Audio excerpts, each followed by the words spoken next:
Hi friends, welcome to this another video. My name is Subham and you are watching Subham Warrior YouTube channel. So today I am going to discuss about the next process. In my previous video I am talking about the accident, incident and near miss. So in this video I am going to talking about what we have to do after happening this unplanned event. So आज हम इस चीज पे बात करने वाले हैं कि अगर हमारे लोकेशन पे एक्सीडेंट या नियर मिस हो जाता है तो हमको क्या करना चाहिए। तो सबसे पहले हमको अगर कोई भी हम जिस कंस्ट्रक्शन प्रोजेक्ट में, जिस इंडस्ट्री में, जिस फैक्ट्री में हम लोग काम कर रहे हैं, अगर वहाँ पे कोई एक्सीडेंट हो जाता है या कोई नियर मिस हो जाता है तो सबसे पहले हमको इन सब जो अनप्लान्ड इवेंट है इसको हमको रिपोर्ट करना चाहिए अपने मैनेजमेंट में। सो रिपोर्टिंग क्यों करना चाहिए आज हम इस पॉइंट पे डिस्कस करने वाले हैं और रिपोर्टिंग करने के क्या क्या स्टेप्स होते हैं आज हम उस पर ब्रीफली डिस्कस करने वाले हैं। So let's begin. सबसे पहले रिपोर्टिंग क्यों जरूरी होता है। देखिए, अगर कोई भी एक्सीडेंट या नियर मिस हमारे लोकेशन पे होता है, अगर हम उसको रिपोर्ट करते हैं तो फ्यूचर में ये सब जो अनप्लान्ड इवेंट है इसको घटने से हम रोक सकते हैं। दूसरी चीजें, इसको क्यों रिपोर्ट करना चाहिए। इसको रिपोर्ट करने से क्या होता है, यह एक प्रकार का लीगल कंप्लायंस है एज पर BOCW एक्ट,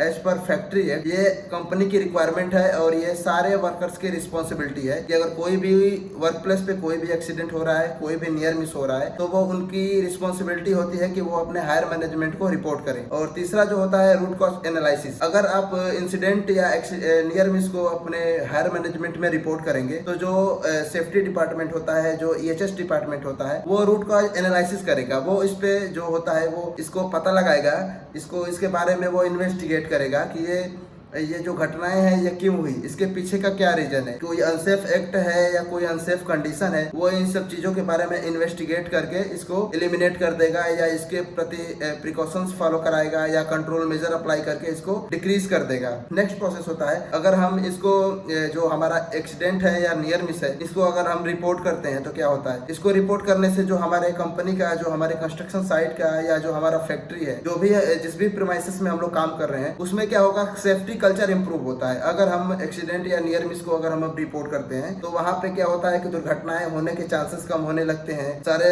लोग अलर्ट हो जाते हैं, अवेयर हो जाते हैं। वो सारे जो भी रूल्स रेगुलेशन है, जो भी सेफ्टी प्रिकॉशंस हैं, जो भी जॉब स्पेसिफिक PPEs हैं, वो सारी चीजों को प्रॉपर फॉलो करते हैं। जो भी काम करते हैं उसमें प्रॉपर मॉनिटरिंग की जाती है। इससे क्या होता है कि कंपनी का जो भी सेफ्टी कल्चर है वो इम्प्रूव होता है, वो इम्प्लीमेंट होता है और जो भी वर्कर्स काम कर रहे हैं वो सेफली अपने घर पे वापस जा सकते हैं। अब हम बात करने वाले हैं कि कोई भी अगर एक्सीडेंट या इंसिडेंट होता है या नियर मिस होता है उसको रिपोर्ट करने के क्या क्या स्टेप्स होते हैं, तो आज हम इस पे भी बात करने वाले हैं। तो ये तो काम होता है सेफ्टी पर्सन का, क्योंकि जो वो रिपोर्ट रेडी करता है वो सेफ्टी पर्सन का काम होता है। लेकिन हम आज इस पॉइंट पे भी डिस्कस करते हैं कि उसके क्या क्या स्टेप्स होते हैं। देखिए, अगर कोई भी एक्सीडेंट या नियर मिस होता है तो सबसे पहले जो होता है वहाँ पे जो वर्किंग लोकेशन है वो नोट किया जाता है, टाइम नोट किया जाता है और वो डेट नोट किया जाता है। उसके बाद क्या होता है कि टाइम, डेट और लोकेशन नोट करने के बाद जो भी पर्सन उसमें इन्वॉल्व था उसका डाटा लिया जाता है। जो भी व्हीकल्स इन्वॉल्व थी उसका डाटा लिया जाता है। अगर कोई इक्विपमेंट इन्वॉल्व था उसके नंबर्स को लिया जाता है। उसके बाद वो सारी चीजें लेने के बाद जो क्या एक्टिविटी चल रही है उसको नोट डाउन किया जाता है। सारी चीजों को नोट डाउन करने के बाद जो भी सेफ्टी पर्सन होता है वो उसमें कापा इम्प्लीमेंटेशन करता है। सबसे पहले तो वो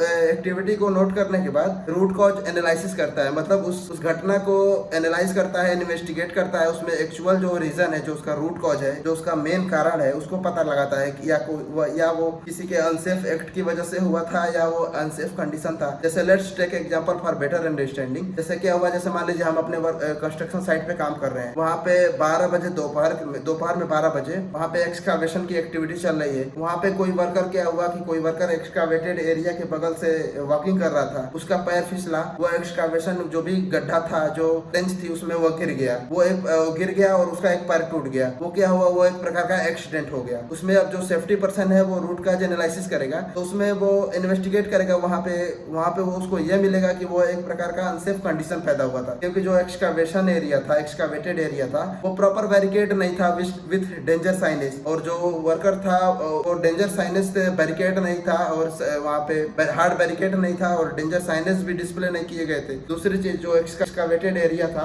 वो बगल में वहाँ पे पानी वगैरह गिरा था, जिसकी वजह से वो क्या हुआ, वो वर्कर स्लिप करके गिर गया, तो वहाँ पे वो हुआ, वो अनसेफ कंडीशन हुआ। तो सेफ्टी पर्सन क्या करेगा, उस अनसेफ कंडीशन को भी वो नोट डाउन करेगा। उसके बाद वहाँ पे कापा इम्प्लीमेंटेशन करेगा। कापा क्या होता है, करेक्टिव एक्शन, प्रिवेंटिव एक्शन। यह एक प्रकार का मेथड होता है, एक प्रकार का सेफ्टी मेथड होता है, जिसको इम्प्लीमेंट करके हम क्या करते हैं, हम फ्यूचर में होने वाली अपकमिंग इंसिडेंट्स को प्रिवेंट करते हैं। कापा का मतलब होता है वहाँ पे जो करेक्टिव एक्शन है वो क्या होना चाहिए, जो भी एक्सकावेटेड एरिया है वो डेंजर साइनेज से वहाँ पे डिस्प्ले होना चाहिए, डेंजर साइनेज। और जो भी एक्सकावेटेड एरिया है वो प्रॉपर हार्ड बैरिकेशन से बैरिकेड होना चाहिए। वहाँ पे अगर कोई भी स्लिपरी सरफेस है, कोई भी वहाँ पे कोई पानी गिरा है, कोई ऑयल गिरा है, प्लेज है, तो वहाँ पे क्या होगा कि वो अच्छे एब्जॉर्बेंट की सहायता से उस पानी को एब्जॉर्ब कराएगा। वहाँ पे कोई भी अगर ऑयल गिरा है उसको अच्छे एब्जॉर्बेंट से वो उसको ऑयल को खत्म करेगा वहाँ से, ताकि फ्यूचर में कोई वर्कर वहाँ से स्लिप करके ना गिर जाए। और उसके बाद प्रिवेंटिव एक्शन में क्या होगा कि वो सबको प्रॉपर ट्रेनिंग देगा। जितने भी वर्कर एक्सकावेटेड एरिया में काम कर रहे हैं, जितने भी उस काम में इन्वॉल्व हैं, जितने भी वर्कर, वो सबको प्रॉपर ऑन जॉब ट्रेनिंग देगा कि वहाँ पे जो भी एक्सकावेशन से रिलेटेड क्या क्या सेफ्टीज है, क्या क्या प्रिकॉशंस फॉलो करना है, क्या क्या उनको जॉब स्पेसिफिक पीपीज को पहनना है। और वहाँ पे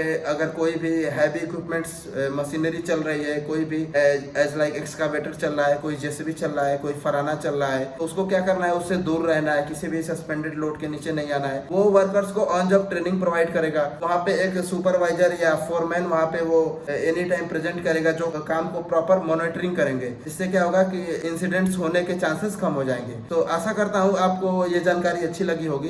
if you have any suggestion regarding this video, please right your thoughts in the comment box and like this video, subscribe this video, share this video with your friends, family and relatives, and thank you so much for watching this video till end. मिलते हैं अगली video में। Thank you so much.